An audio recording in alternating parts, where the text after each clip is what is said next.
is Thursday, January 16, 2025. Time is about 9:02 on the board.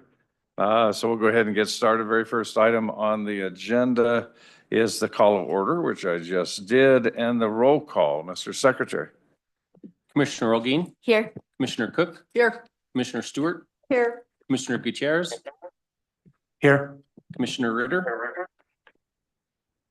think he's in the process of joining. Yeah, I think it. I'll let you know when he joins us. Commissioner Bowman. Here. Commissioner Garcia. Commissioner Parsons. Here. Commissioner Masters. Here. Vice Chair Adams. Here. Chair Hart. Here. All right. And Commissioner Ritter's on now. And Mr. Ritter's on. Good enough. Yep, thank I'll you. go ahead and. All right. The next item that we have is we have the swearing in of our new commissioner, Mr. Commissioner, Spock. if you could stand and repeat after me. Raise your right hand. I state your name. I, Steve Gutierrez, Do solemnly swear solemnly swear that I will support the Constitution of the United States that I will support the Constitution of the United States and the state of Colorado, and the state of Colorado, and faithfully perform the duties and faithfully perform the duties of the office of the Transportation Commission of the Transportation Commission, upon which I am about to enter. on which I am about to enter. Congratulations.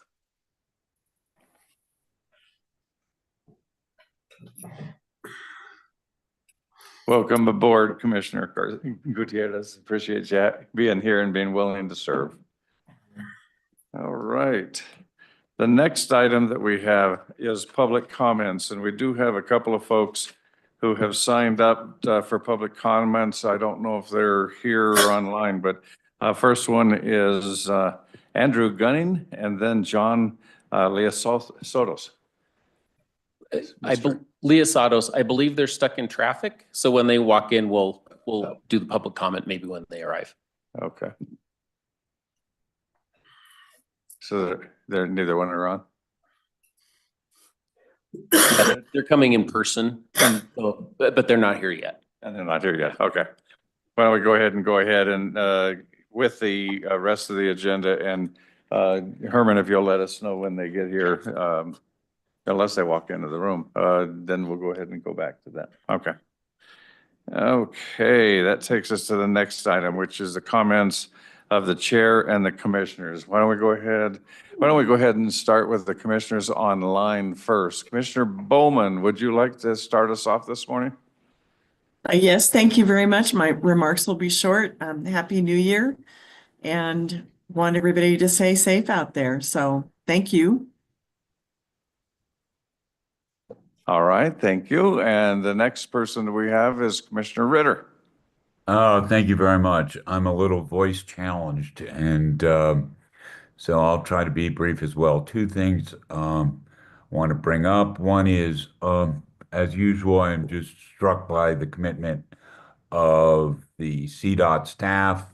On the morning of January 1st, I was traveling over Rabbit Ears Pass at 6:30 in the morning, and there was plows going forth on New Year's Day, and it hadn't even snowed the night before.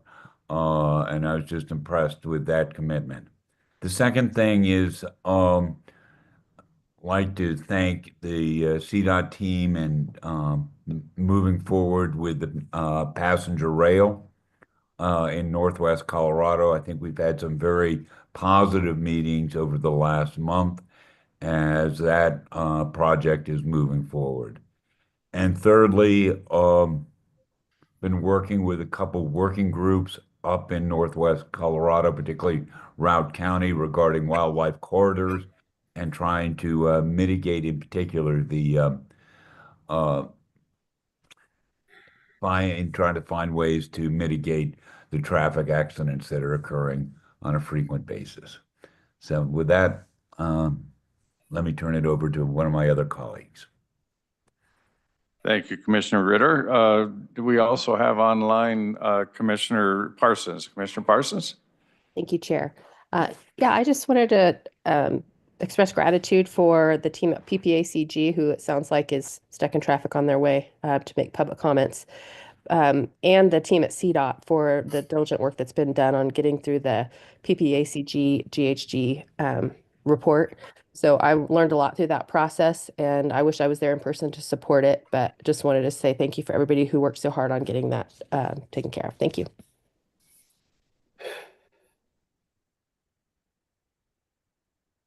Thank you for that. And I think that that's everybody we have online. We'll go ahead and go to the folks who are here at the table. Commissioner Holguin.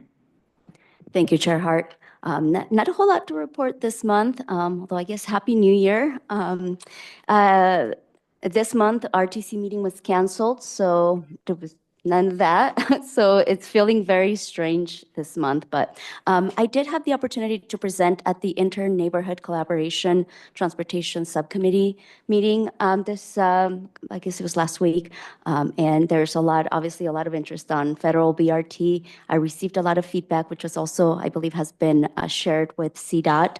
And I'm starting to receive a lot of letters of support for certain aspects of it and perhaps pushing CDOT for some other aspects of it. So I'll be sure to share them with Jessica and with Angie and the team just to make sure that we're closing all the gaps. Well, I want to thank Jessica for quickly getting some bullet points for me to be able to share just how big our district is and our region is. And so, and that's pretty much it. With that, I'll yield my time. Thank you. Thank you, Commissioner Holguin. Next person up is Commissioner Cook. Yeah, thank you, Chair. And as Commissioner Holguin noted, there was no RTC, but Jeff Tagg met this month, and they talked about, or actually Jacob Rieger from DRCOG announced that DRCOG has been awarded an innovative finance and asset concession grant that will allow DRCOG to accelerate planning for the BRT corridors in the 2050 RTP. So that was really good news. Also, some excerpts from that meeting. The county, Jefferson County's new county-wide wildfire protection plan is posted. Lakewood has passed a resolution to set speed limits in all residential local streets to 20 miles an hour, and they changed out 1,100 signs to do that. Last November, Wheat Ridge voters approved a sales tax exemption or extension to improve corridors, bike facilities, sidewalks, and drainage, and that's expected to be $75 million over several years. Morrison Springs Street Bridge is completed, or 80% complete, and they use timber. And they're going to come and make a presentation, I think, about why they think that timber bridges for some applications might be appropriate. And I want to note that Jana Spiker Brink did such a good job of presenting, as CDOT folks always do, and really thoroughly covered and then were responsive to questions and so forth. I really appreciated that. I would note too that in her comments or in comments to her, several people there passed along very positive feedback about Bustang. And I was one of them because two friends of mine and I took Pegasus up to Idaho Springs. It worked really well. So just wanted to compliment Paul and his folks for that. And then finally, I was glad with CTIO to be able to attend the Commuting Solutions Annual Legislative Forum in Boulder. So thank you for making that possible, and featured the governor and Director Lewin and several other people who were involved in leadership and transportation. And then I want to close by just thanking John Lorme. What a loss to our agency. And you've made me proud personally for many of the things that you and your team have been doing. So thanks so much. Thank you, Commissioner Cook. And the next person up is Commissioner Gutierrez.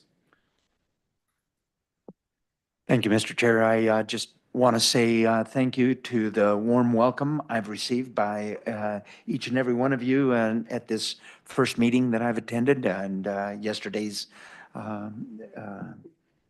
meeting as well, and the work that the CDOT staff has done to bring me up to speed on a number of things. And just want to say thank you to Herman, who has really helped me get on board here. And so thank you to all of you for your warm welcome, and I look forward to working with this very great group that does a lot of work for our state on transportation. So thank you. Thank you, Commissioner Gutierrez. Next person up is Commissioner Garcia. Thank you, Chair. Happy New Year, everyone.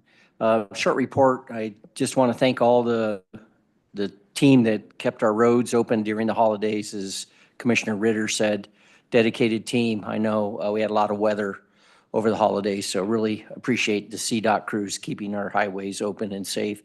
And I want to wish John Lerme well in his future endeavors. Thank you.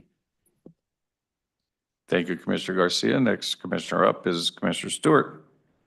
Thank you. Good morning. I have a number of things to say, but I'll keep it succinct. First of all, I want to welcome Cecil Gutierrez to the commission. I'm excited to have him on here. I've had the pleasure of working with Cecil for the last 5 years on CTIO. And he's just a very thoughtful, experienced person who will represent his area of the state very well and still look out for all of the state. And I'm really excited to be working on the commission with Cecil. So welcome, Cecil. Two, I want to thank Sean Smith. He was really great on January 2nd when I was headed to Beaver Creek. And I, along with, I think, 1 million other people, were caught in traffic on I-70 and started the road at 11 o'clock in the morning from Denver. And by 2:30, I hadn't gotten to the Eisenhower Tunnel yet.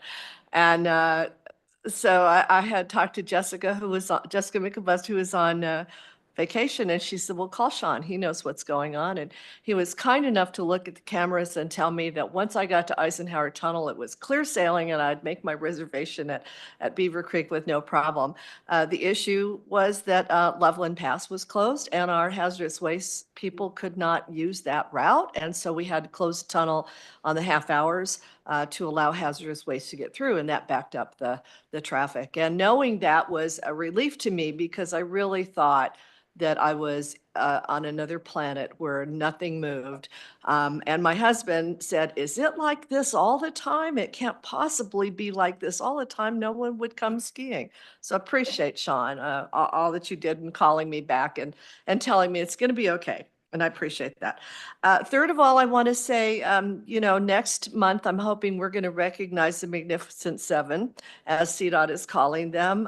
They are the 7 snowplow drivers who formed a barricade and stopped a fleeing criminal on I-70. And their brave actions led to that man getting arrested and keeping him off the interstate. And I'm hoping that we'll recognize those 7 CDOT employees next month for their historic and kind of exciting opportunity that we all saw on TV when it happened.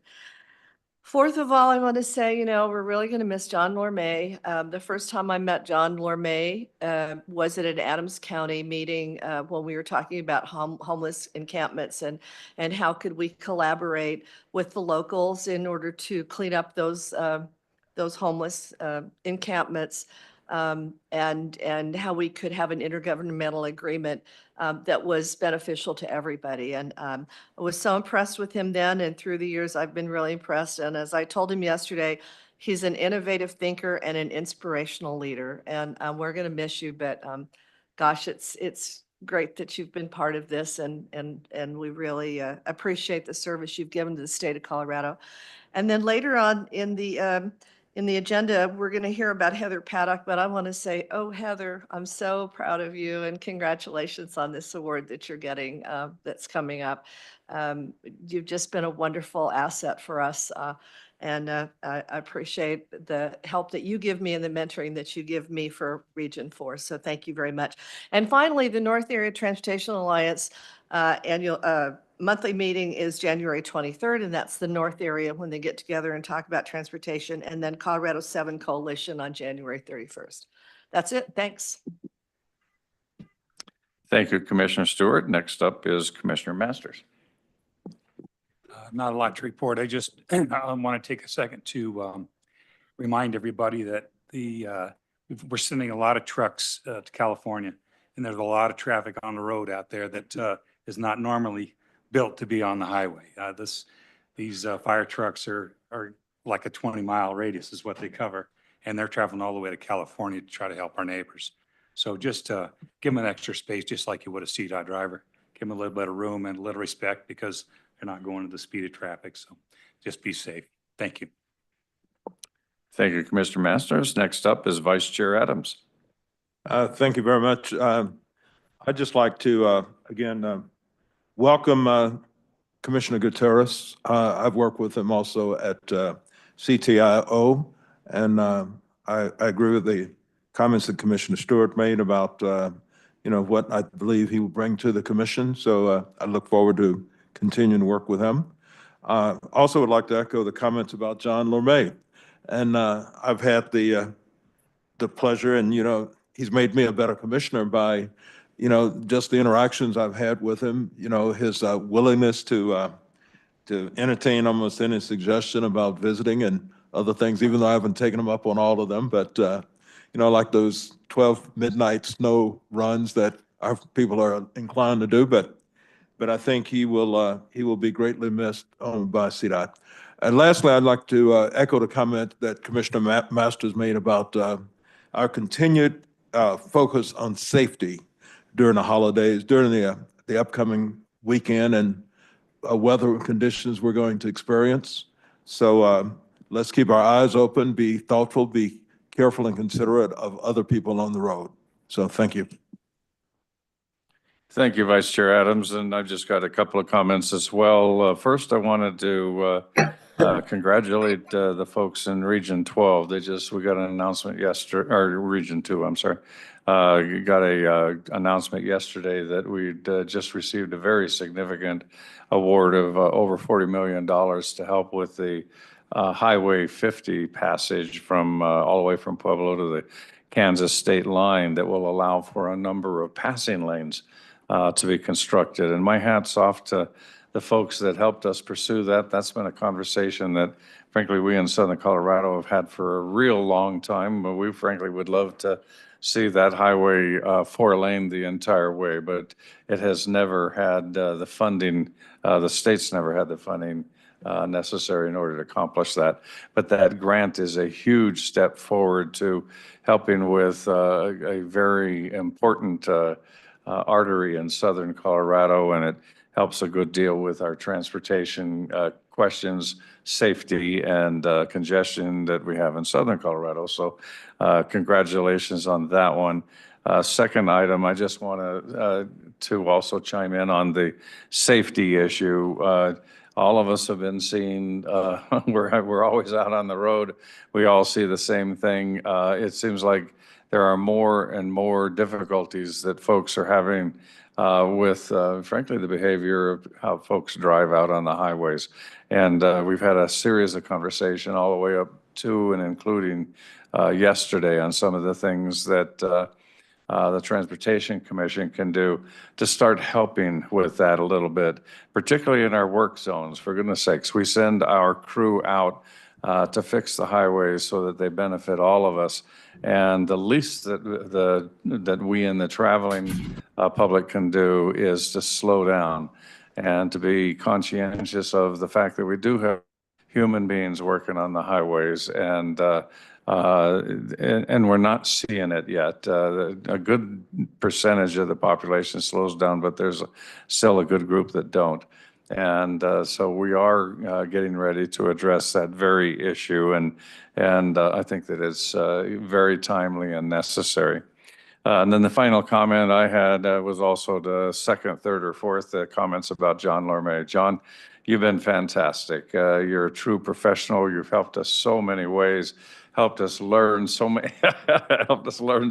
things, and I am definitely going to personally miss you. You've been fantastic, and I wish you nothing but luck as you go into your future career here. So thank you very much. Okay, I believe that concludes the comments on that part of the agenda. We do have our two members of the public who have signed up for comment, and I'll go ahead and take them in the order that I've got listed.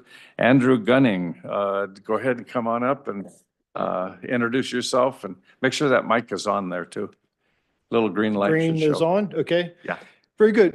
Thank you, Mr. Chair, Commissioners, Director. Sorry for running late, underestimated the traffic here. We're not as congested in the Pikes Peak region, so come on down and visit us. Maybe there's a commission meeting in the future and down in our neck of the woods. But Andrew Gunning, I'm the Executive Director with the Pikes Peak Area Council of Governments, and really happy to be here. I'm not going to take too much time. Just want to thank CDOT staff for helping us navigate our transportation planning process and navigating the GHG rule, which is on the agenda for today, especially Eric and Darius and under Herman's leadership and the whole team. But we really appreciate that. As you heard last month in your workshop, we have a really solid plan. I think it's a well-balanced plan.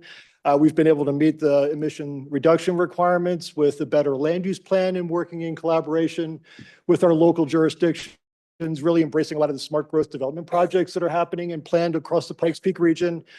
Pretty robust transit plan that we have in our long range plan as well. So we're super excited. We weren't quite sure how this was all going to shake out, but really excited with the final product. And finally, just want to thank our staff that are online today that were really the heavy lifters behind this project. Will Mast, you heard from Will last month. He's our lead modeler with PPACG. Danelle Miller is our lead senior transportation planner, who is a project manager for our long range plan and working under the direction of our transportation director, John Leosato. So just wanted to thank you again. Appreciate it. Again, sorry for running late and look forward to the item on the agenda today. So thank you. Thank you, Andrew. Appreciate the comments. And next person up is John Leosatos. For the record, John Leosatos, Transportation Director, Pikes Peak Area Council of Governments. Well, Andy didn't leave any thunder left for me, so your time is valuable. All I will say is I do want to make sure that we recognize Chris and Libba with CDOT for all of their help in making sure that we understood how to navigate the process. So again, kudos to all of CDOT staff for being so professional and understanding that all of us MPOs are a little different and taking the time to help us navigate the process. So again, thank you very much. Thank you, John. Okay, that takes us to the next item on the agenda, which is our Executive Director's Management Report. Director Liu. Yeah, thanks. Good morning. Since I'm dovetailing right after our friends at PPACG, I would just echo thanks to them for what I know is a heavy lift and a lot of back and forth, and I think they did a great job navigating it. So thanks for being here, and thanks for all the work with our team to figure this out for the first time for the region. I think it's a model to follow in the future. Lots going on this month as we head into the thick of winter and the holiday season just past us and into next weekend. I would echo the thanks to our team for really great work over the Christmas, New Year's weeks to keep the roads open the vast majority of the time. And I think those are always hard weeks, and they went very well this year. You could really see the effects of being fully staffed up in so many parts of our mountain regions, and I thought it was a really marvelous effort during a hard time of year. MLK Day weekend has a habit of being a challenging time for the snow, and I think we have like 7 degrees below zero forecasted in Denver. So we'll see if that keeps people off the roads or puts them on. But a reminder to everyone who's traveling this weekend to be sort of ready for the winter conditions, including extreme cold, which comes with its own sets of challenges. I'd share the sentiment of talking for a minute about all the incredible work that John has done here. We're really going to miss you, John, and big loss for CDOT. I'll miss working with you. I think all of us will, but it's worth a moment to celebrate the incredible transition that's happened in DMO over the last 5 years under your leadership, and the kind of incredible creativity with which we've taken on, parts of the program that almost nobody else in the country that I know of is doing, whether that's, running our own housing program, running our own CDL school with hundreds of graduates, or the many other things that you've done to kind of boost morale, professionalize the workforce, and really take us a step into kind of a really cutting edge contemporary direction of generational shift in highway maintenance. So thank you for everything. We'll miss you. And I'm very confident that because one of the things you did, John, was build an incredible bench, we're going to be okay in the coming months. And, I will say we'll be back in touch to announce a successor very, very soon, probably within a matter of days. It's just because we're poaching one of our own finest. We have to do a little more messaging internally to make sure no one on our team is surprised hearing it from you first. So expect news very soon. There's not going to be a gap in operations, and I think everybody will feel good about the direction it's going. But it's a big loss, and I'm glad we'll have a little bit of time to celebrate John following this meeting. Would note that the recognitions that we're talking about today and in some public fora over the next few weeks mark some really incredible progress at CDOT. Share the excitement about all the folks who are getting the WTS awards and the projects, and Heather will have time to celebrate you. Jessica and Nissa and her team worked really hard to get us ranked the #1 WTS employer, which is very exciting. And of course, the US 50 project getting a recognition is very, very well deserved. And nice to see JP here. And I think a number of us will get a chance to join at Kiewit headquarters to celebrate that project later, which is good because we haven't been able to do a proper ribbon cutting for this project, given that if it's 7 degrees below zero in Denver, it is 7 degrees below that in Gunnison, at least, particularly on that bridge. So, a nice time to kind of commemorate that project did get done, for all functional purposes before winter. With, the little touch-ups in the spring are nothing compared to, what it took to get that incredible work done. And very proud of everybody who had a hand in making that happen. I think I'll stop there. Thanks. Thank you, Director Liu. I have been informed we do not have a chief engineer's report today, so Keith can relax this morning. That'll take us to the next item, which is the CTIO Director's Report with Piper Darlington.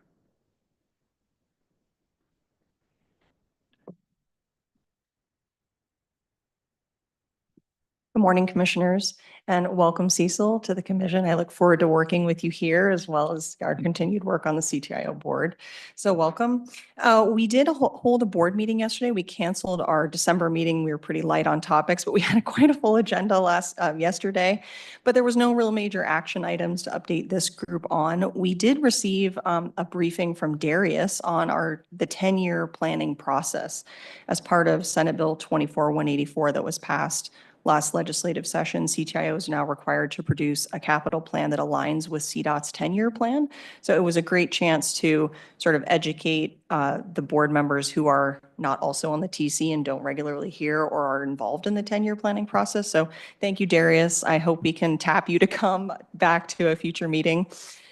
I did also provide our board with some updates on how our safety and tolling enforcement program is going, and so I wanted to provide those here to the Commission. If you recall, in December, I let this group know that we were going to be in a warning period for new corridors that were going online through the whole month of December, and then we'd be going live on January 1 with issuing civil penalties on those corridors. So just as a reminder, those new corridors were I-25 South Gap, US 36, and Central 70. So pretty significant corridors with lots of traffic. We have some great takeaways to report from this warning period. We wanted to kind of compare how did we have less warnings go out this warning period on these corridors as opposed to kind of our last rollout, which was in September of 2023.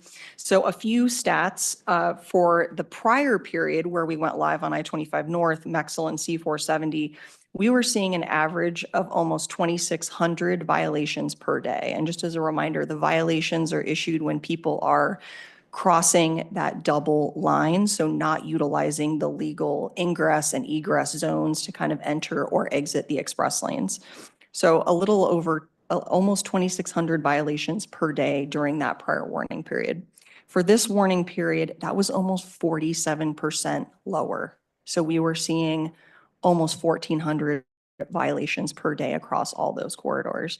So I think my team is super encouraged, right? That one, hopefully people are familiar with the program now. If you're driving on Central 70, you're probably also driving on I-25, but also really as a result of the incredible communications plan that our team executed on. So hopefully some of you saw some of our TV ads. We were on the Golden Globes. We've been in during some of the major, sporting events that have been televised. So I'll continue to bring updates to this group on how that program is going for those new corridors. But we also had some just kind of interesting life to date statistics on the, just for those older corridors that we have more data on, from September 2023, when we went live on those corridors, to January 1 of this month, the program has seen an 85% decrease in violation rates, and 79% of drivers who receive one violation do not commit another violation. So these are really encouraging statistics. So again, I'll continue to update this group kind of as we get more metrics from those new corridors in. Some other updates, I mentioned Senate Bill 24-184, which really expanded CTIO's mandate to more aggressively pursue, rail and transit projects for the state. And a quick win, which we had identified, was utilizing some of this new congestion impact fee to help expand the existing Winter Park train service for this current season. So that went live kind of over the holidays. How we were able to do that is we are pledging some of this fee to help reduce the ticket price. There was an almost 45% decrease in the ticket price from $53 to $29, and we were able to expand the number of days and the number of trains that were running. So initial statistics are weekends are almost selling out. 90% plus of the trains are full, which is amazing. We got some data from Amtrak that says so far for 2025, they have almost 25,000 bookings, and that is almost 7,000 more than all of last season. So this is a service people are utilizing, and it has been a great win and partnership between CTIO and the Winter Park Express to be able to offer this service. So I'll continue to provide updates on that as well as that program continues through ski season. Those were the updates for me this month, but I'm happy to answer any other questions commissioners might have. Right, any questions from the commission?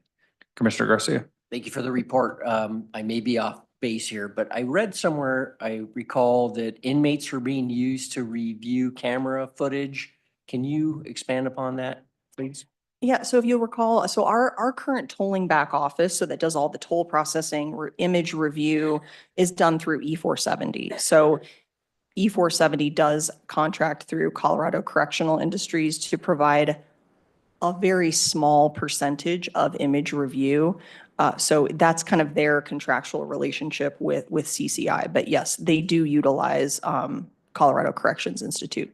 But it is a very small portion of images that do actually fall into that queue that they have access to. Great. I think that's great. Yeah. So I just was curious to hear more about the program. Yeah, Thank you. absolutely. All right, any other questions? Okay. All right, Piper, thank you. Thank you, Chair. Okay, that takes us to the next item on the agenda, which is the legislative report with Emily Hadaway. Emily. Hi, everyone. As sometimes I do, I'm in my car. I'm about to run into the Capitol to pull some legislators to speak to before our SMART Act hearing tomorrow. Are you guys able to hear me? Okay.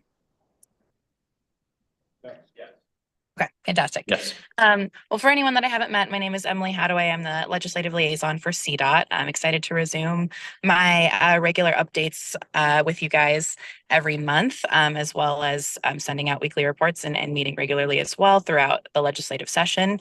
Like I mentioned, tomorrow is CDOT's SMART Act hearing. That is legislatively mandated for every agency to present to their committee of reference on their WIGs, as well as some other specifics about every department.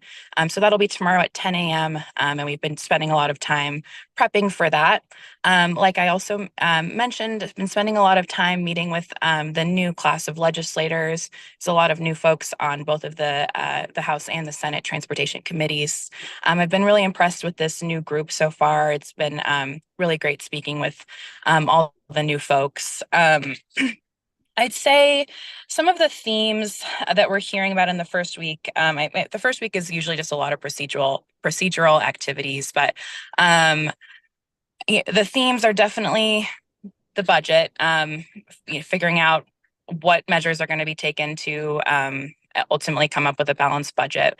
And then also legislators are actively thinking about what kind of measures need to be put in place if there are different regulations or protections lifted at a federal level. So I'd say that's also one of the other big themes that we're going to be seeing out of bills this year. Some of the bills that have been introduced that have gotten a lot of publicity are the Voting Rights Act bill. There's a new gun control measure. Workers' rights, I think, is going to be a big topic this year.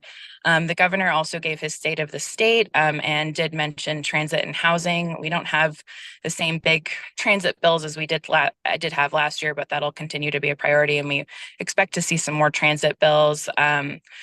The bills we're tracking, it's been kind of a slow roll so far. There was a lot that were introduced the first day, which is typical. And then since then, it's been a little bit more of a trickle.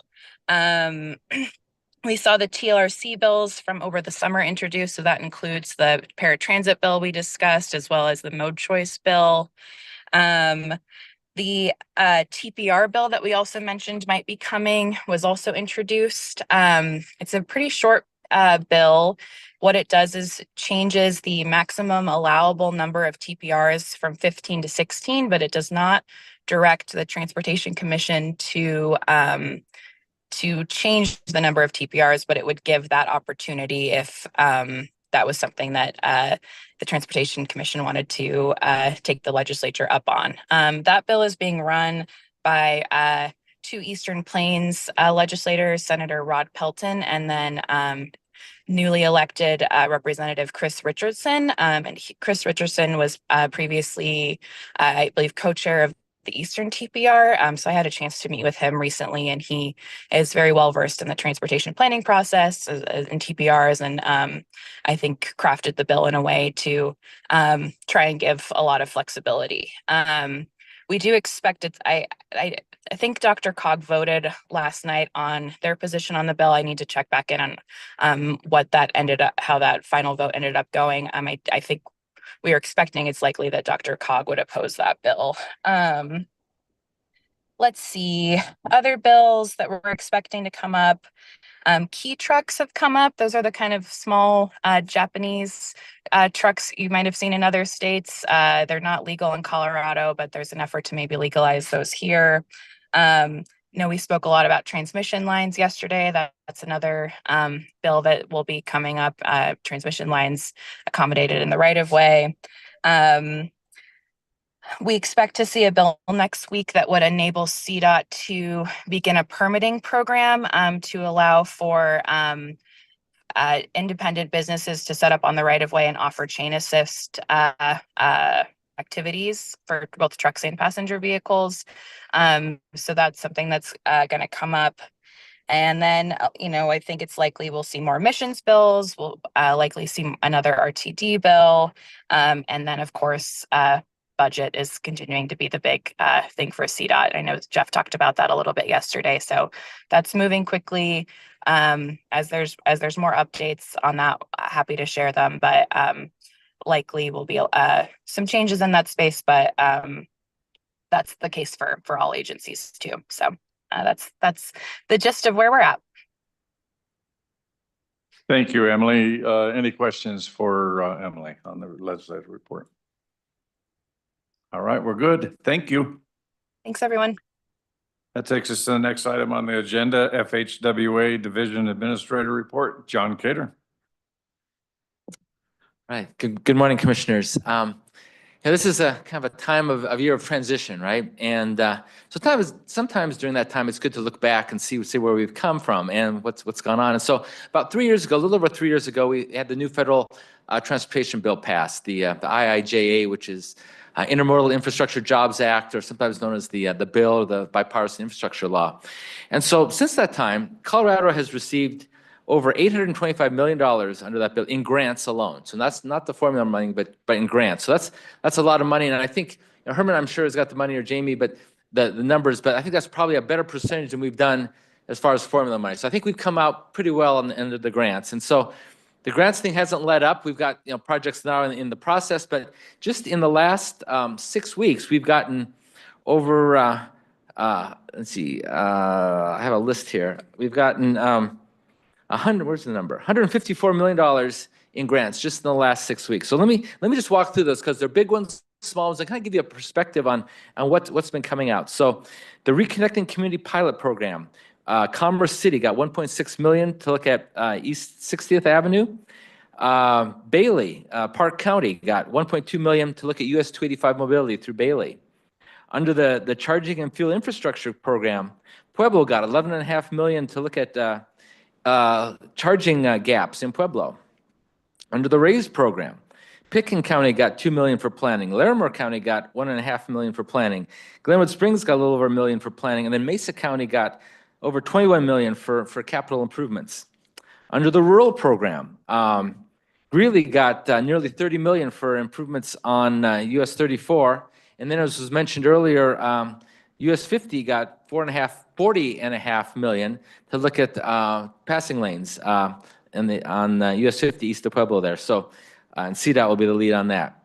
And going on, Safe Streets and Roads for All. City of Monte Vista, 150,000 for planning. Mesa County, 196,000 for planning. The Town of Nunn, 90,000 for planning. Upper Arkansas Area Council of Governments, 414,000. Under the SMART Strengthening Mobility and Revolutionizing Transportation Program, Fort Collins got 11.7 million to look at fleet electrification.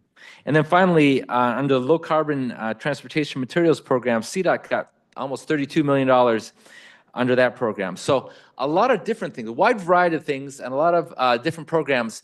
But those are all, that's money coming to the state to be used for these programs. And we're competing nationally for these things, and we're being successful. So I think that's a great thing to reflect on, that we're doing a lot of good things, and we need to keep that momentum going and keep that moving forward. But a lot of good things happening there. The other thing I just want to touch on real briefly is safety. And again, looking back how we did last year on fatalities. The numbers, we don't have the final numbers out yet, but it looks like we're going to be down around 5%, which is a good trend to head in the right direction. We still are way high on fatalities. I think we'll probably be under 700 this year. That's the first time in a couple of years. And so, again, it's a head in the right direction. We've got a long ways to go to get back to where we were even 10 years ago. But I do think it's progress. So I want to make you aware of that. And then finally, I just want to recognize one of my folks, Dahira Gall. Dahir was our safety engineer in the Colorado Division office. He was a former CDOT employee, worked nearly 30 years at CDOT, and he came over to Federal Highway, and he worked 15 years for us in our office. So he's had a long and distinguished career in transportation, did a great job in being an advocate for safety and trying to reduce the number of crashes and fatalities in the state. But again, Dahir Gall had a great career, and just want to mention him now. So with that, take any questions? Otherwise, thank you. Thank you, John. Any questions for John? Hearing none, thank you very much. Okay, that takes us to the next item on the agenda, the STAC report. Gary Beatty. Good morning. We had our STAC meeting 2 weeks ago, and it was kind of a light meeting as far as items to bring forward to you guys. A lot of it was working on our work plan and updates on the statewide plan process and how we're moving forward, and just a lot of talking through those things. A couple of the things on our work plan was trying to figure out how we could use STAC to also try to help the rural, all the TPRs and MPOs get information on how each one gets grants, goes after, like I just heard from John about all the federal grants that different communities are getting, and trying to figure out how we can work with STAC to help get that out to more of the communities on how you work through that process, and using some of CDOT's resources to help get that information out and possibly help those communities work through the process, because those do get cumbersome for a lot of the smaller communities. In addition to working with the communities that have RT transportation districts that they've passed for tax revenues and things, and seeing how they got those passed and those funding sources to try to help meet the needs of the local communities. So that's one thing that we'd like to start working on. Another one is to get a better understanding of all the new enterprises and how that funding's moving forward and what things those are funding and those things. So hearing from CTIO, where she went, there she is. The transit and rail, I think that's something that would be good for STAC to hear about, where that funding's going for the Winter Park, and where that funding's come from and how it's working, so that we can help educate the communities, because we get a lot of that feedback through our communities, and we'd like to have accurate information and not some of the hearsay that isn't truly accurate on what's happening and the services that are being provided. So that's one of the other things, is STAC really would like to be able to get that information out to our communities accurately And so we need to be educated on how it is working and where those funds are coming from. We had an update on the greenhouse gas planning standard refresher as we're getting MPOs working through that process and starting to understand how that's going to work for the statewide process. And then we had an update on the Rural Transportation Planning Program, which is the funding that helps fund the TPRs to do the planning that they do and funds people to come to meetings and things. So it was a pretty light meeting. I don't have any other big notes to share with you guys. So we look forward to working with you in the future on issues and improving our transportation system. Thank you. Thanks, Gary. Any questions for Gary? I think we're good. Thank you, Gary. All right, that concludes the report portion of our agenda. We'll now go on to the action portion of our agenda. The first item that we have is the action on the consent agenda. And we have several items on the consent agenda today. First is a proposed resolution number 1 to approve the regular meeting minutes for December 18th, 2024. Resolution number 2 is the IGA approval for projects over $750,000 or issues over $750,000. Next is the proposed resolution number 3, disposal of parcel 47 REV-EX located at Marshall Street and West 49th Drive in Wheat Ridge. Next is a resolution number 4, disposal parcel 350-EX located at US Highway 50 and Morris Avenue in Pueblo. Next, we have a proposed resolution number 5, FY25 maintenance projects, $150,000 to $300,000.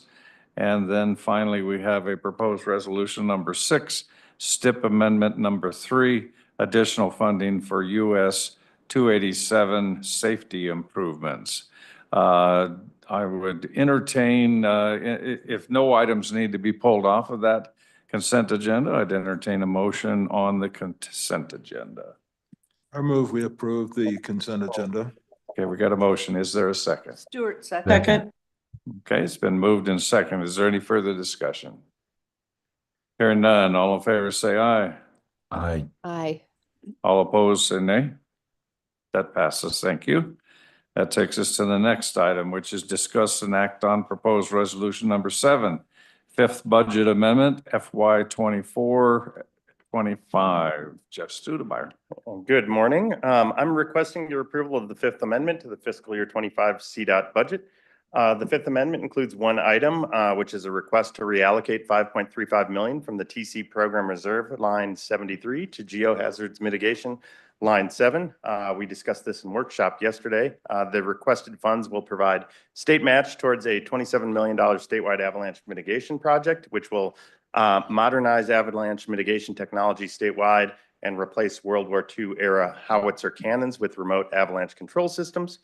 If we're not successful with the grant, the intent would be to hang on to these funds and utilize those funds to make partial progress towards the objective of replacing those howitzers statewide with the remote avalanche control systems.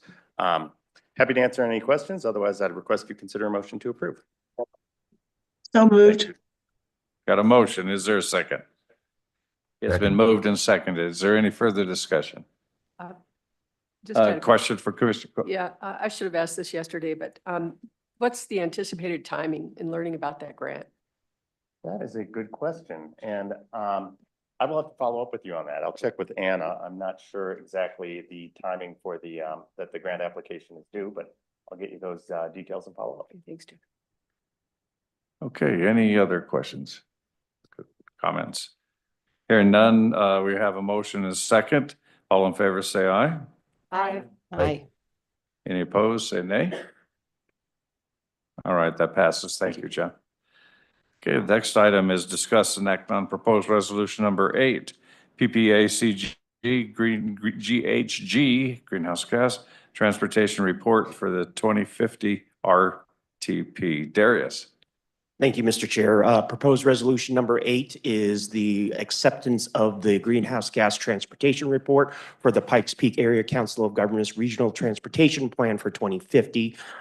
pursuant to 2 CCR 601-22, otherwise known as the statewide transportation planning rules.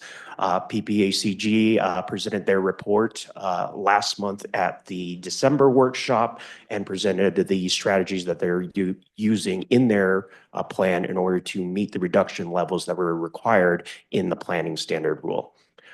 This resolution is requesting acceptance by the Transportation Commission today, and attached to the resolution is not only the report, but also the other required appendices in regards to their bottling. And we have folks from PPACG to answer questions if there are any as well.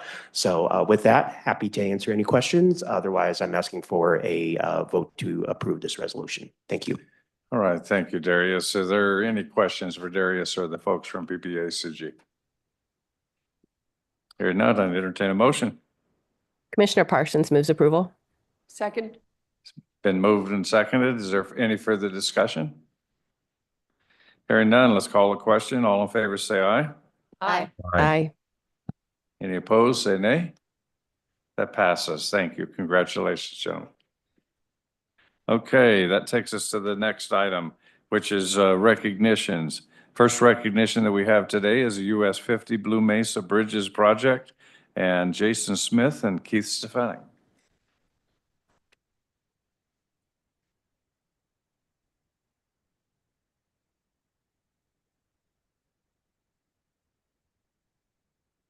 I think Jason is waiting for a few of his team to get here, so we're going to flip-flop on the agenda, if that's okay, Chair, to do WTS recognitions first and then Blue Mesa.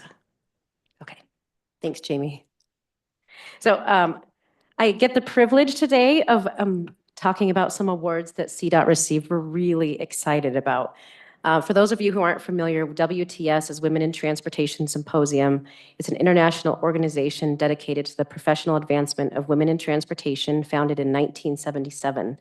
It has about 8,500 members internationally, both men and women, and it exists to raise the profile of transportation profession and help find opportunities and recognition within the industry. So annually, they have an awards kind of session where you can submit various things. And I think on the next slide, Jamie, that one, perfect. Next. Yep, so every year they do about 10 awards that are listed there, and they're pretty competitive. It's a really rigorous process to apply. There's a lot of criteria and questions, and there's 10 awards annually that they open for nominations, and this year CDOT was successful in securing 4 of them, which is pretty amazing. We're really proud of that. So I just wanted to talk about several of those. The first one is the Employer of the Year, which CDOT won. The criteria are that the employer enhances the transportation industry through commitment to excellence and quality in services and products, has a number of women in executive and senior positions and those leading major initiatives, has career development plans and succession programs for employees to advance within the organization, supports continuing education development of its employees through professional education, professional organizations, and development opportunities, encourages women students to enter the transportation field by providing internship opportunities, has supported WTS Colorado through memberships, sponsorships, and employee involvement. So as you can see, there's a lot of criteria, and I just want to give kudos to NISA and a bunch of our other team members. Marcia worked really hard on the application. Our innovation team worked hard on the application. The HR team, Anna, worked really hard on the application to really pull together all of the supporting documentation that went into justifying why we should be the Employer of the Year. So we competed against national and international firms. So some of the really big firms. And so we're just really proud that CDOT, as a public agency, was selected for that award. So we will receive a trophy. There's a big lunch celebration, the WTS Annual Awards Banquet on January 30th, if you want to attend. But we're just really excited about that. And so wanted to showcase that one for you. Thank you for your work.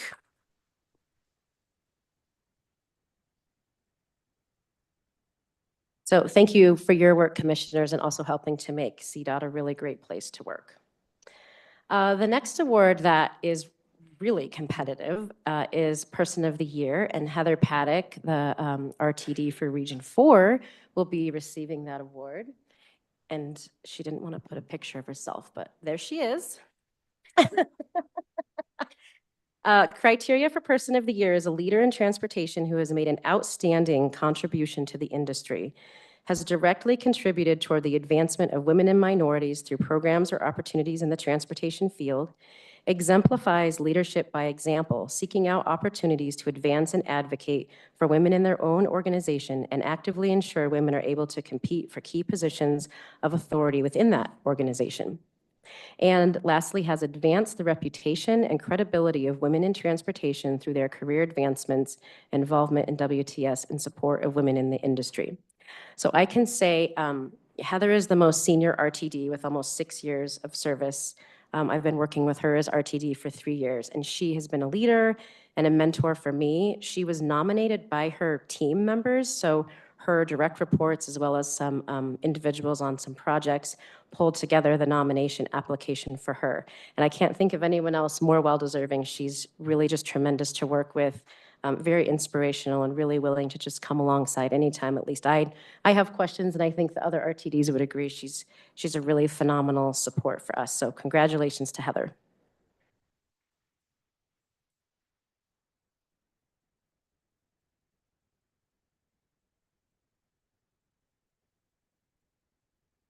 Maybe she'll say a few words, but and then the next one, Jason has a whole presentation on US 50, but that project did win a Colorado Innovative Transportation Solution for the emergency repairs. And then the last award that we won for Colorado Innovative Transportation Solution was the Centerra Loveland Mobility Hub that Heather's going to talk about. Well, thank you. And I'm very humbled by this, this honor and this award. So I've got a great team, and that's what it's easy to lead people when I think when you surround yourself with really smart people and great people who care about this organization and honestly care about the industry. I've been fortunate enough. I love transportation. I love the field, been in it for over 25 years, and just from being an owner to being on the consulting side, everyone that I meet in it, they actually care. They care about safety. They care about our communities. They care about what we're doing. And so, yeah, it's a big honor to receive that. So thank you. But what I would like to highlight is the Innovative Transportation Solution. And this nomination, some of the criteria was it needed to be a construction project that was completed in the last year, or that planning was completed in the last year. It has to be the purpose of a transportation initiative, solution, or project or policy. So there's a lot of criteria that can actually go into this. They talk about the number of women that were involved in the initiation to completion. That want to talk about some of the project elements and how the female project managers implemented some of those elements and sort of overcame some challenges. So I think some of the uniqueness of the Centerra Mobility Hub was it was the first of its kind in Colorado. And I think that was one of the biggest challenge. And the saying of, we were building the plane while trying to fly it, that was the case. In fact, the I-25 EIS from 20 years ago identified transit stops. Express transit service was always identified on the I-25 corridor, but they were your traditional pull off the interstate, go into a park and ride, get back on.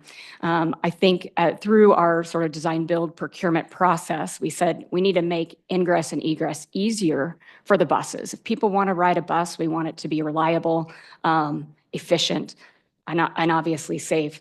So we had them on the outside of the general purpose lanes, and one of the proposers proposed a center loading mobility hub.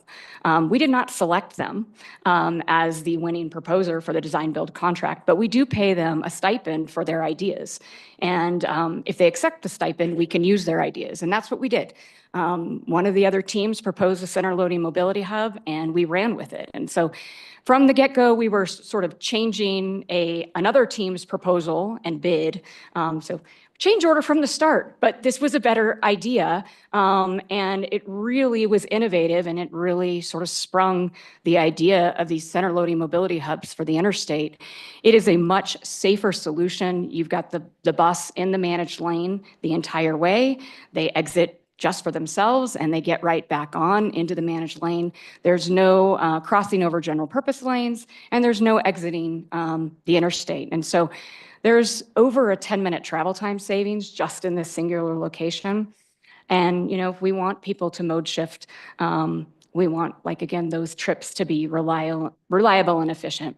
I think the other thing to notice, to comment about how innovative this was, is if you look at these pictures, this is sort of not your standard build for a CDOT project. No offense to CDOT, but we don't always have the money for those aesthetics.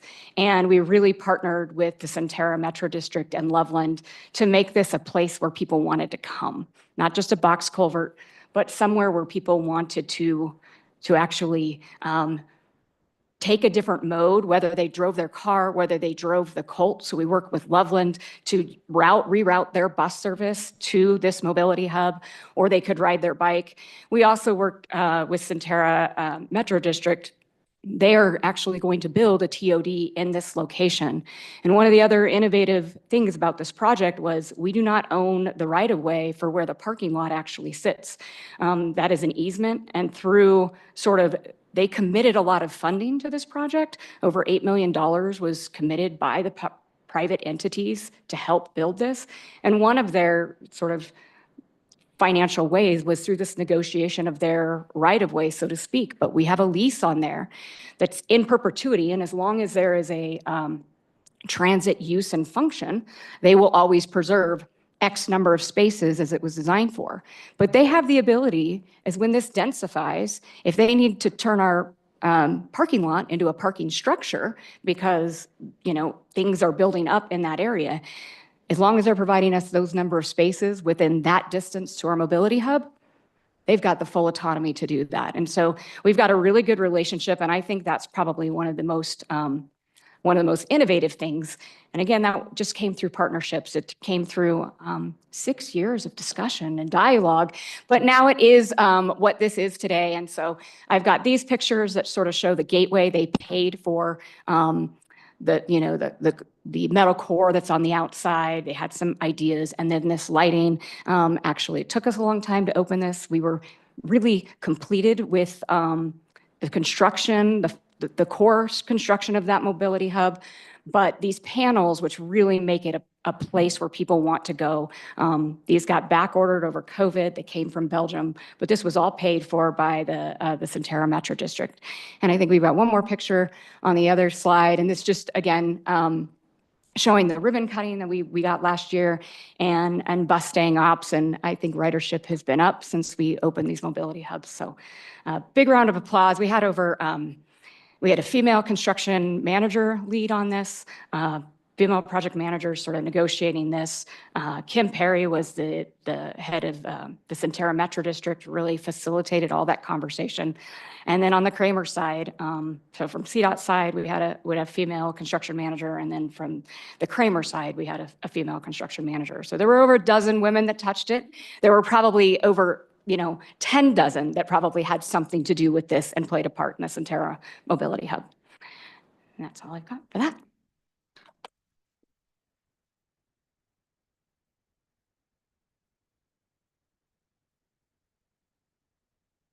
Thank you, Heather, and congratulations. And thank you for that report. And thank you to Jessica for stepping in and go ahead and taking that. We appreciate you stepping forward first.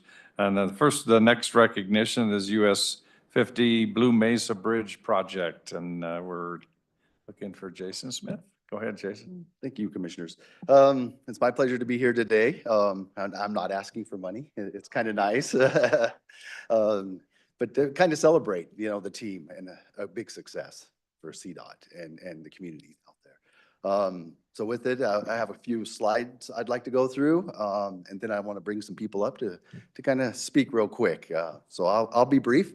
Let's go to the next slide. I think everybody probably knows where the bridge is at and located at this point. Just to review real quick, whenever we first come upon this emergency, we set up some goals, and really it was overall safety of everybody involved. The short-term goal was to get emergency vehicles back over the middle bridge, and the midterm goal then was to facilitate that local traffic, and the long-term goal was get the integrity back of both structures. And so both of them could accommodate legal loads and have longevity. Next slide. The keys to our success, I feel, was communication. We worked on it every day. We talked about it, I mean, till we were blue in the face. It got nauseating, honestly, how much we had to talk about this project, all the people we had to bring in. That was really part of the key to the success, was the team that we brought together, and their commitment to the goals of completing this and doing it quickly and efficiently. They were a knowledgeable bunch, scattered across the nation. It was very impressive to see, and just to be included in some of the meetings with them, and listen to the design aspects and the discussion. You know, being an engineer just fascinated me, some of the discussions that was going on and the considerations that we were having to look at. But then cooperation with key stakeholders and all the other agencies that had to be a part of this to make it work. And then our partnership with Gunnison County, and they're here today also to be able to speak. So next slide. The key milestones, I won't go through them all, but you know, it all began on April 18th, and it was a bad day for us when it all started. But we started working our way through it, and then you can see down on October 16th, we were able to open Middle Bridge, and that was a key component for us for milestone. And then December 6th was the Lake Fork Bridge, and we opened them both up into full traffic without traffic control, and now they're operating with no restrictions at all. So next slide.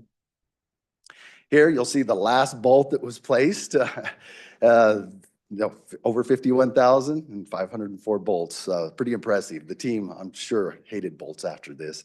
Don't want to see another one, but and over 410 tons of plate steel. And if you recall some of the presentations, you know, that came from across the nation, and it was key with you know, connections and working with the industry out there and fabricators to really get out there, find all this steel and get it fabricated and on site in a very quick manner.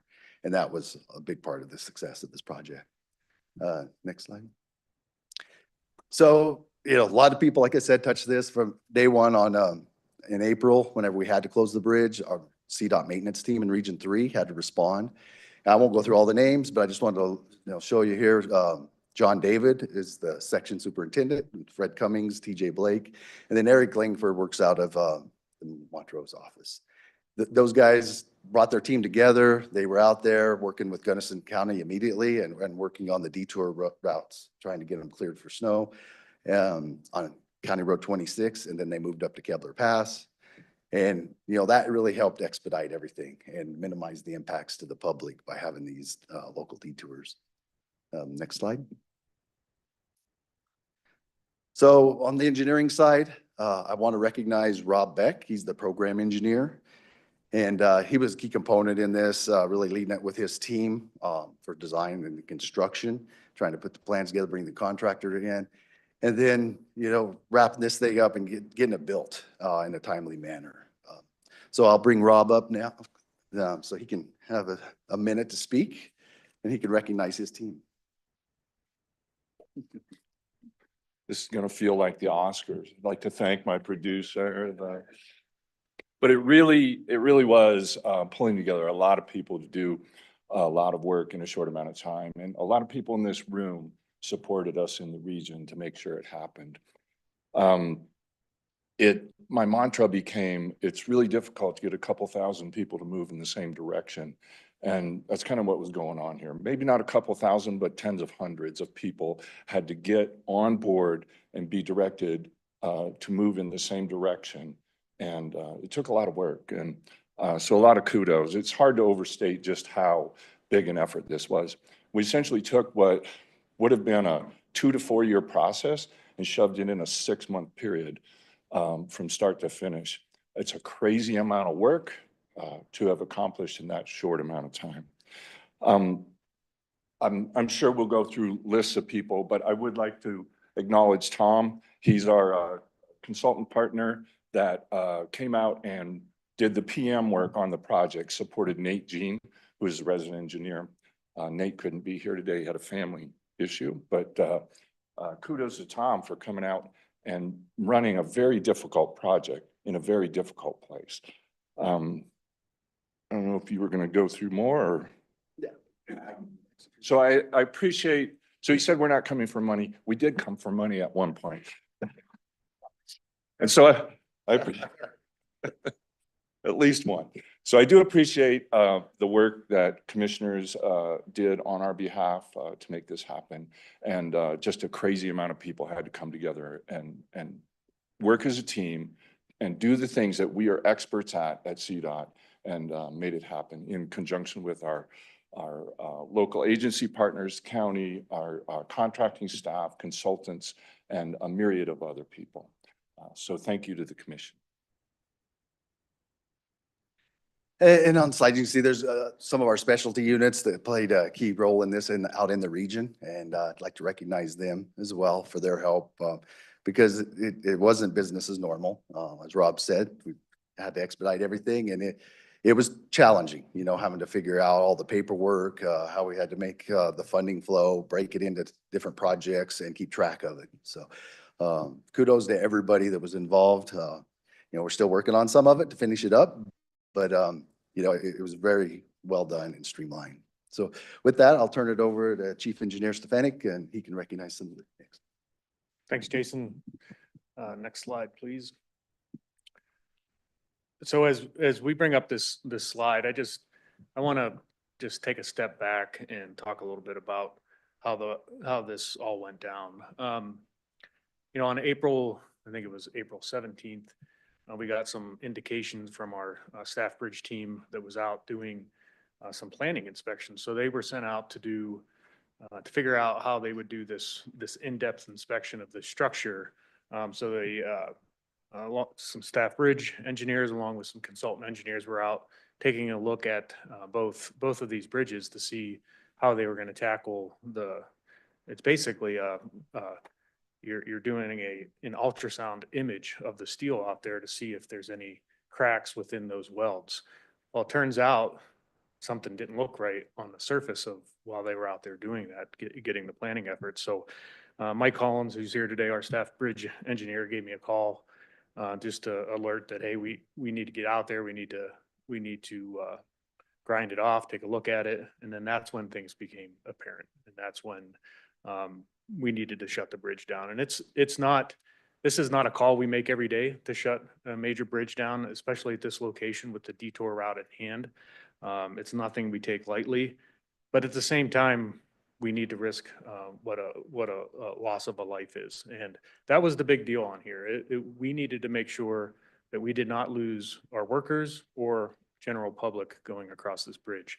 And I'm, glad to sit here today after we take a look at this, and I don't want to knock too soon because we're not complete yet. We have to send some workers out next year to do some follow-up work, painting and stuff like that. But we did not lose one life. We did not lose one worker on this ordeal. And it's not to take it lightly. I think Rob summed it up. We would take us, 2 to 3 years to plan this project. And then we would bid this out and we would allow the contractor to have enough time to procure the steel, get the steel fabricated, to get it in. So it took a lot to get all of this coordination in a short amount of time to get moving. And there was a lot of calls on April 18th between, I think, April 18th and April 20th. How do we get engineering support? How do we get contractor support? How do we get fabrication support? How do we get traffic control support?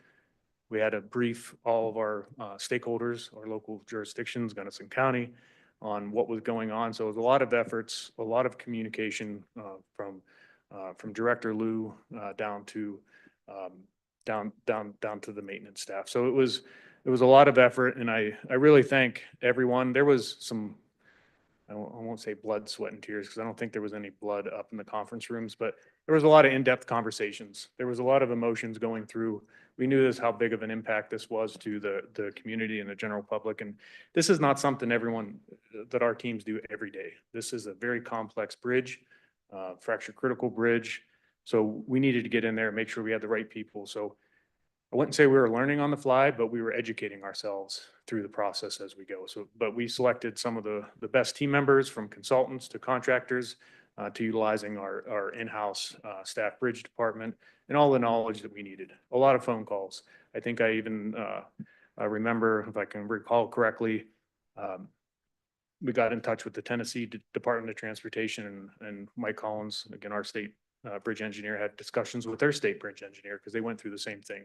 We were trying to get lessons learned within 24 hours of having this issue at hand. So I just want to extend a thank you to Staff Bridge and all of the members up on the screen that really spent a lot of long hours at the initial part and then during the duration of this. And they had to put the scheduled work aside. And that's also something I wanted to note is I'm very proud of our capital program this year. We absorbed almost $100 million of extra work into our program, and we still met the deadlines for our other portions of the project. So integrated staff really helped deliver this, and everyone kept the focus at hand, but also needed to deliver the other portions of our program. So great collective effort across the board, and I just want to thank everyone, the team here. So next slide. And I think Matt's going to come up here. I think oh yeah, he's right there. It snuck up on me. But just want to, executive management, our staff does a great job, but it also takes some leadership from the top to make sure that things are there and that we have our resources, that our staff has the resources needed to perform the job. So just want to thank all executive management. And then I don't want to overlook the comm side of this. It takes a lot of communications to get out, to inform the general public of what's going on. So I'll turn it over to Matt to speak about that.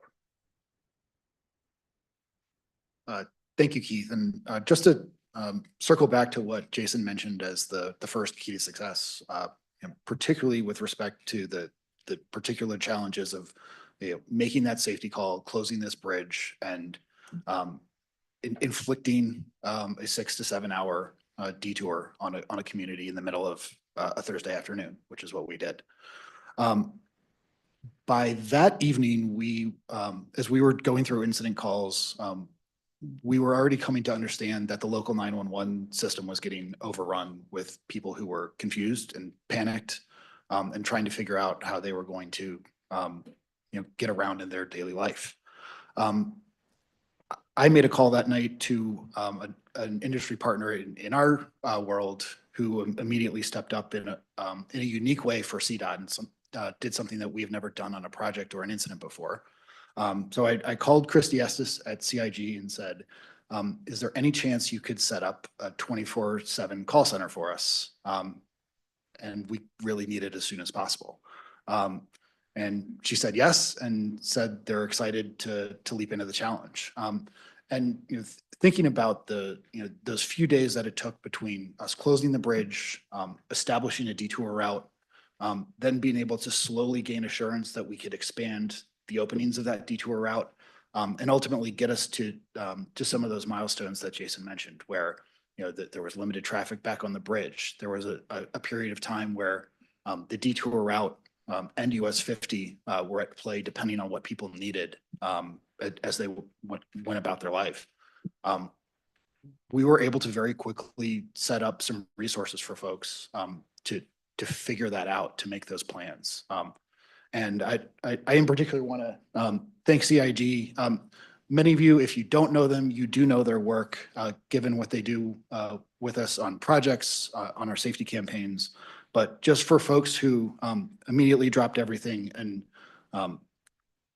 started taking calls in the middle of the night to help people figure out what they needed to do, wanted to, in particular, shout out to Joy Wasendorf, Brenda Tierney, Kathy McCock, Sam Aspis, Lindsay Daniels, Eric Winfield, Raquel Carpio, and of course, Lori Meza and Christy Estes. So thanks for Keith for letting me jump in, but this was an effort that we had never taken on before as a department. It was certainly needed in this instance. And for as disruptive as it was certainly a resource that helped people do the best they could to figure out how they could adjust and go about their lives.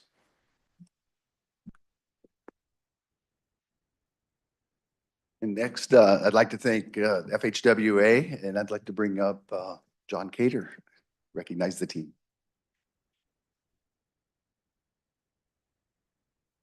Well, Well, thank you, Jason. One of the things I have learned working with CDOT over the years is that CDOT is a tremendous organization at responding to challenges. And when you've got an emergency, they're able to get in there, assess it with the limited information you have, and get going and address it and make the solutions. I saw that over the years. 10 years ago, when we had the floods, or a little bit more than that, up in northern Colorado, the ability to respond to that emergency, to get in there and fix things and get it open back to the public. I saw it in Glenwood Canyon a few years ago when we had the mudslides, and now saw it again this past year at Blue Mesa. And that's not an easy thing to do. And as was alluded to, you're essentially flying the airplane and building it at the same time. You're having to make decisions that impact people's lives tremendously, and you don't have all the information. And I guess the person I want to start with is Keith. And Keith had to make a tremendous amount of decisions without the information. He had to give it his best shot and make a decision that impacted, hundreds, thousands of people, really.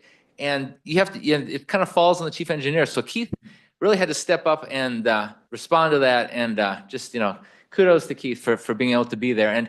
And Keith certainly, he'd be the first one to say he wasn't alone. There's so many people who were involved, and from the executive leadership to Jason, the folks in Region 3, but a huge challenge, and one that was successfully responded to. So just my hats off to the whole team, and especially Keith on that one. I want to also recognize a couple people on my team, Andy Wilson, who's my deputy, and Spencer Tucker, who's our division bridge engineer, structures engineer. They were heavily involved as well. Did a great job in responding.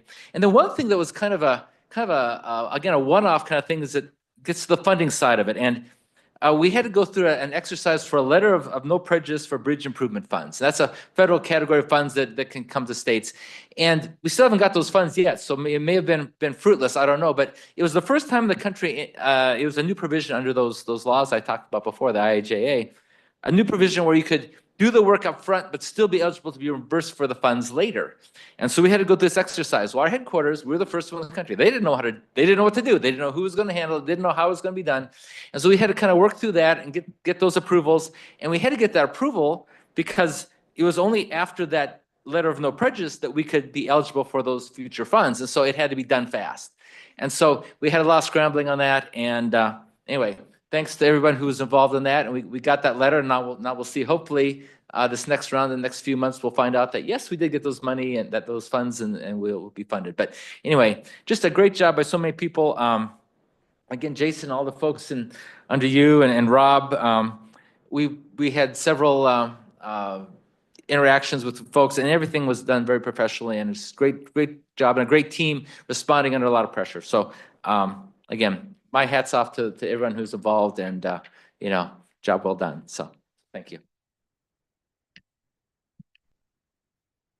And like I mentioned, it really takes the team, and with the contractor, in this case, was a huge part of the success of this project, Kiewit Infrastructure. I can't say enough good things about them. They come on board, and from day one, they went above and beyond. Couldn't ask for anything better for the success of the job.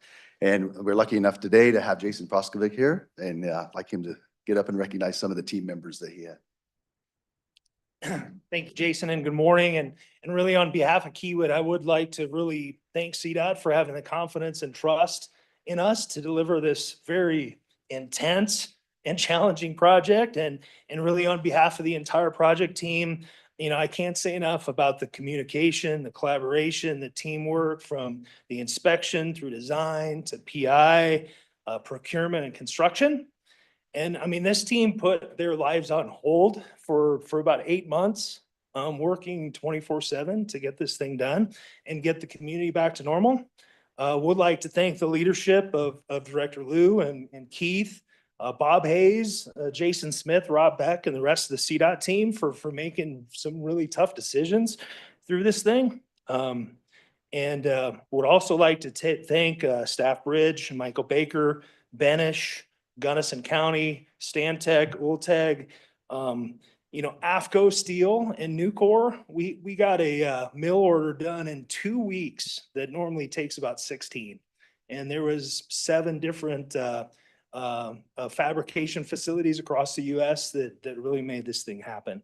And then all the subcontractors and workforce, we had about 200 craft people out there on that job, really from all over the country.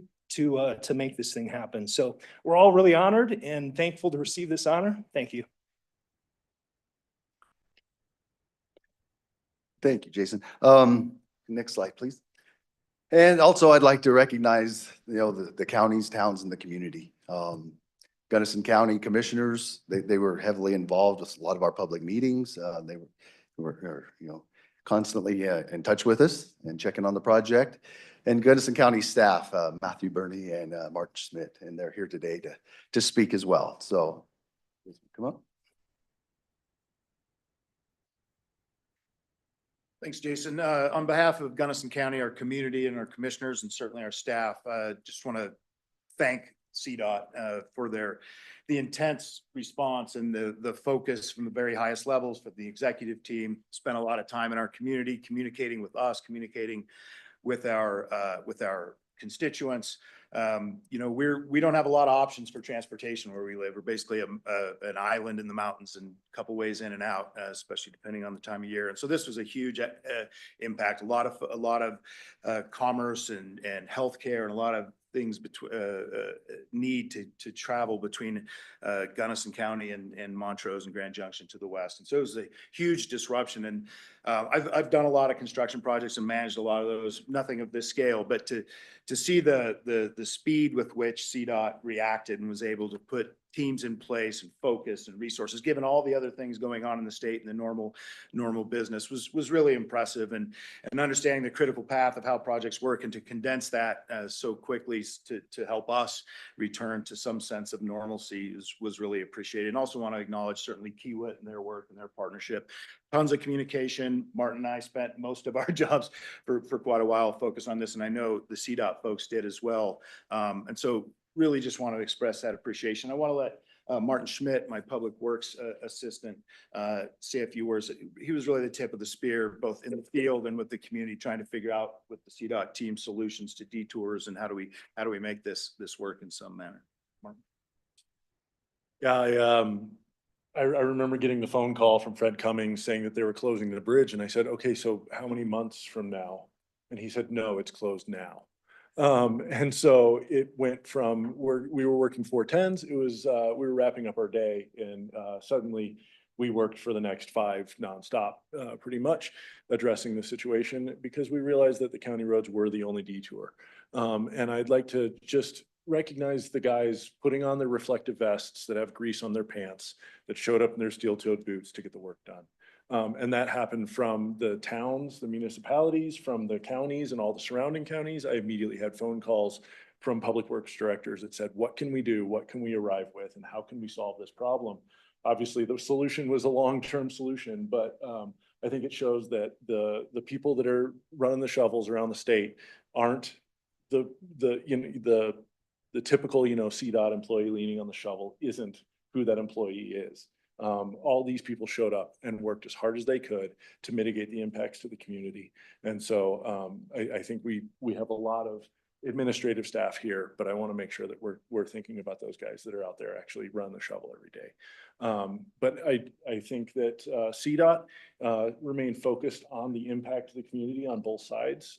We dealt with calves struck on livestock trucks. We dealt with deliveries of oxygen bottles that come out of Grand Junction for us. I mean, we really were completely isolated. It also showed how much we were tied to the West, and forced everybody, from people that were ordering printing materials to people that were trying to get food for their restaurants, to look at alternatives. And everyone rose to that challenge. And I think CDOT staying focused and solution oriented was the key. And that's how we worked at every meeting that we had. And so thank you to CDOT for doing that. And thank you for the commission for supporting CDOT's role in keeping our community alive through this. Thank you, Martin.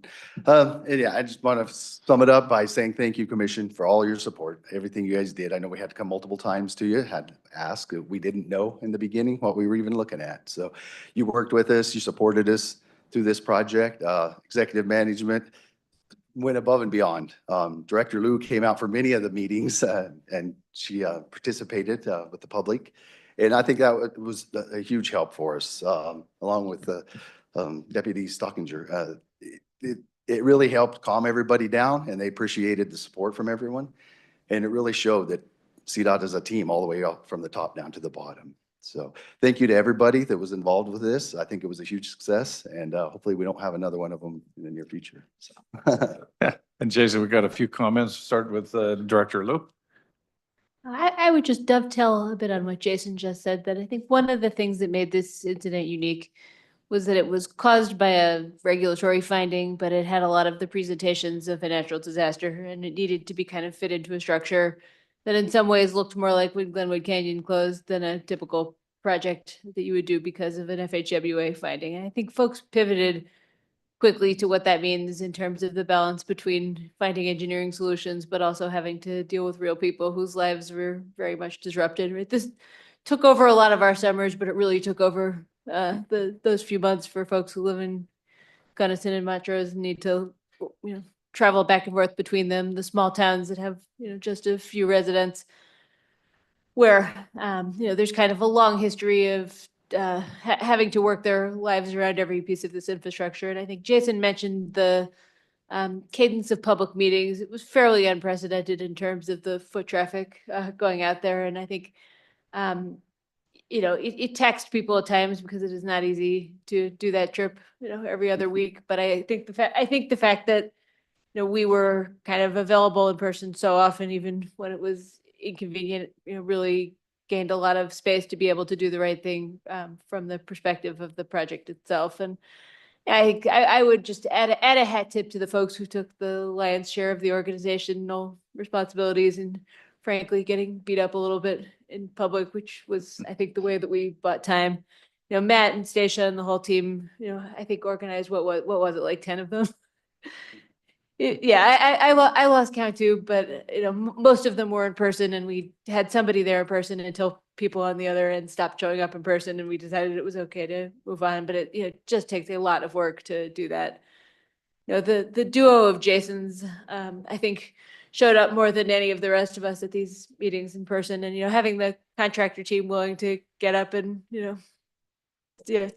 talk to the neighbors just like we do, I think really helped make sure that there were names to faces. And not all of those meetings were fun for folks, but I think the level of kind of confidence that it built in terms of being able to get the project done in the time that we needed, have closures when we needed them, was what made it possible to do it fast. So I just want to kind of recognize how much additional kind of human contact it required to get through a project like this, in addition to the extraordinary engineering work. Thank you, Director Lou. And I think that Commissioner Bowman has a comment. Commissioner Yes, Bowman? thank you so much. I apologize, I was on mute. Director Lou, Keith, Jason, Rob, Gunnison County and Region 3 team, I just want to say you all were amazing. I have handled a couple crises in my tourism career, but nothing like this. And the personal touch, the communications, I had no idea about the CIG Story call center. I mean, just simply amazing. So I want to thank all of you. And as John stated, it really is a perfect example of CDOT's continued ability to respond to emergencies. And again, I was just amazed throughout the whole thing. And I do want you to know that the 51,000 bolts that story has been told by me at many presentations and cocktail parties, et cetera, et cetera. So the word is out. But thank you again to all of you. Heartfelt thanks, bravo, and congratulations on this award. All right. And I think that we have some other comments. Commissioner Stewart. Thank you. What an extraordinary success this has been. And I remember when it happened, and right after that, there was a virtual town hall meeting of over 800 people who told us the impacts that this was having on their lives. Incredible diversity of impacts. And I want to thank Commissioner Barb Bowman as the commissioner in that area, who really put in a lot of time and effort in being there and talking to people and representing the commission with your great team. So thanks very much. And Commissioner Gutierrez. Yes, I'd actually like to comment on both of these projects, if I may. I serve on the Board of Trustees of Western Colorado University, so was very there on all of the issues with trying to get things done. And I want to say that this project was really extremely unique. But what I want to highlight is that the culture of CDOT, from the leadership at the top, this is highlights when I was the mayor of Loveland in 2013, and John already mentioned the floods of 2013. CDOT got on the ball and reopened that highway between Loveland and Estes Park. That flood was in September 2013. By Thanksgiving, that highway was open. And it's that kind of culture that, that when these kinds of issues come up, that I am just so proud of this particular organization being able to handle. And the other project, the one up in Loveland at Centura, I am pleased to say that I have actually utilized that and taken Bustang down to Denver from that particular utility hub, mobility hub. And kudos to Heather and all of the people up there in region for the creativity and the work that they've done to really do creative kinds of things up there, to do those partnerships with those metro districts that are up there. And just a very, very finally finished off project. So kudos to both projects. Thank you. Thank you, Commissioner. Any other comments? I think we're good. I think it's time for applause. Fantastic work. Thank you. Everybody stand. Anybody involved with the project, please stand.